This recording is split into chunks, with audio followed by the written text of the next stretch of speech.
انسان کو مصطفیٰ حضور نے فرمایا صحابہ سے انی تارک فیکم الثقلین، میں تم میں دو بھاری چیزیں چھوڑ کر جا رہا ہوں۔ آخری وقت حضور نے فرمایا حد سے فانی ہو کر میں تم میں کیا چھوڑ جا رہا ہوں؟ دو بھاری چیزیں چھوڑ جا رہا ہوں۔ وہ کیا ہے؟ کتاب اللہ و قدرتی، یہ قرآن چھوڑ کے جا رہا ہوں، ایک میری آل چھوڑ کے جا رہا ہوں۔ اچھا یہ بات جو کہہ رہے ہیں حضور کہہ رہے ہیں چھوڑ کے جا رہا ہوں۔ آپ کہیں سفر پہ جائیں، مثال کے طور پر آپ حج کے لیے جائیں، آپ کا بچہ ابھی چھوٹا ہے، اس کی اسکولیں 40 دن کی چھٹی نہیں ہے، آپ جاتے ہیں نا، آپ نے ارادہ کر لیا ہمیں حج پہ جانا ہے اور لیکن بچے کو نہیں لے کے جانا ہے، اب گئے آپ کے سفر پر اور بچے کو کسی کے گھر پر چھوڑ کے گئے، کس کے گھر پر چھوڑے؟ جس انسان پر ہمیں بھروسہ ہے، اعتماد ہے کہ میری اس امانت کی پوری حفاظت کرے گا، میری امانت کی پوری حفاظت کرے گا، اس کے گھر ہم چھوڑ کے جائیں گے، دشمن کے ہاتھ میں کبھی چھوڑ کے نہیں جائیں گے۔ حضور نے صحابہ سے کہا اے میرے صحابہ، تم میں دو چیزیں چھوڑ کر جا رہا ہوں، یہ قرآن چھوڑ کر جا رہا ہوں، یہ میری اہل بیت کو چھوڑ کے جا رہا ہوں۔ مطلب کیا ہے؟ مصطفیٰ کو صحابہ پر یقین تھا، میری امانت کی حفاظت کوئی کر سکتا ہے تو میرے جانثار صحابہ کر سکتے ہیں، میرے جانثار صحابہ کر سکتے ہیں۔ آج جو منافسی منہ کھول کھول کر کہہ رہا ہے، شیعہ جو منہ کھول کھول کر کہہ رہا ہے کہ یہ عمر نے عدالت نہیں کی ہے، ابو بکر نے جو ہے غداری کی ہے، معاذ اللہ عثمان نے جو ہے غداری کی ہے، صحابہ نے علی کے ساتھ ناانصافی کی ہے، ارے تجھے بتا یہ فیصلہ تیرا نہیں مصطفیٰ کا تھا، جو فیصلہ مصطفیٰ کرتے اسے کائنات کا کوئی شخص ڈال نہیں سکتا۔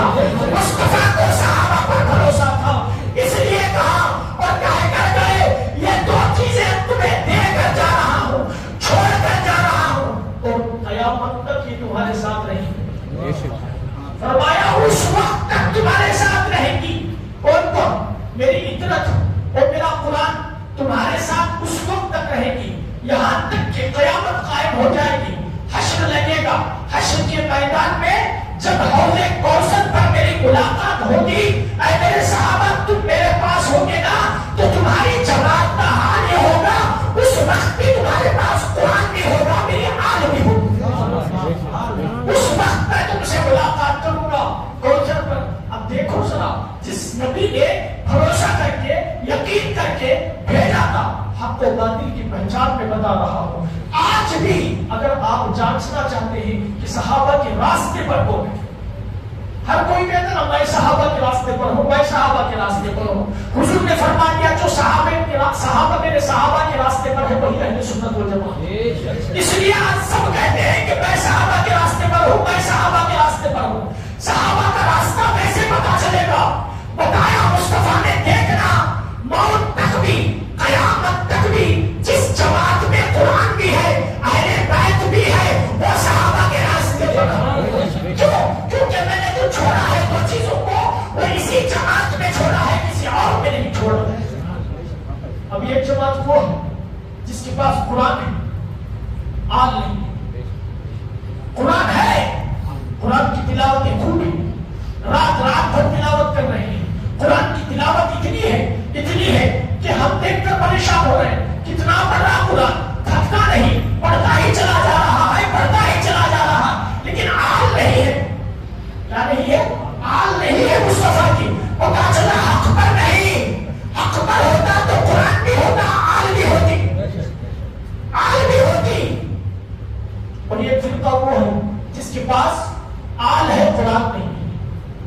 آپ رافضیوں کو اٹھا کر دیکھو، رافضیوں کے امام نے لکھا کہ یہ جو 30 پاروں کا جو قرآن سے تم پڑھتے ہو یہ غلط ہے۔ اس نے کہا غلط ہے، یہ ابھی جو اصل قرآن ہے وہ ابھی غار میں ہے، غار میں ہے، وہ امام مہدی لے کر آئیں گے۔ اس طرح کا معاملہ ہے، ان کے پاس آل تو ہے قرآن،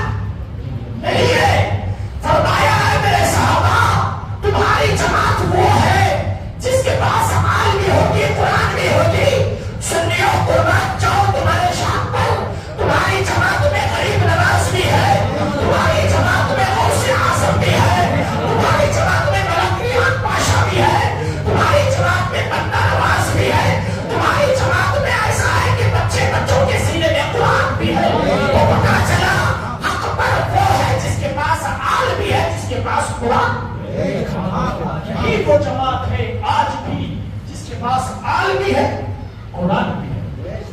یہ حقانیت کی بات ہے. آپ ذرا سا اگر غور کر لینا پتا چل جائے گا سنیوں کی وہ جماعت ہے جس میں آل بھی چلتی آ رہی ہے اور جس میں قرآن بھی چلتا آ رہا ہے. یہاں تک کہ فرمایا کہ آل میری کبھی قرآن سے جدا نہیں ہوگی, جدا نہیں ہوگی. سر جدا ہو جائے گا لیکن ایسے پر قرآن بولتا ہوا جدا نہیں ہوگا. حضور کی باتیں یہ غیب کی باتیں تھی کہ سر الگ ہو جائے گا لیکن قرآن جدا نہیں ہوگا.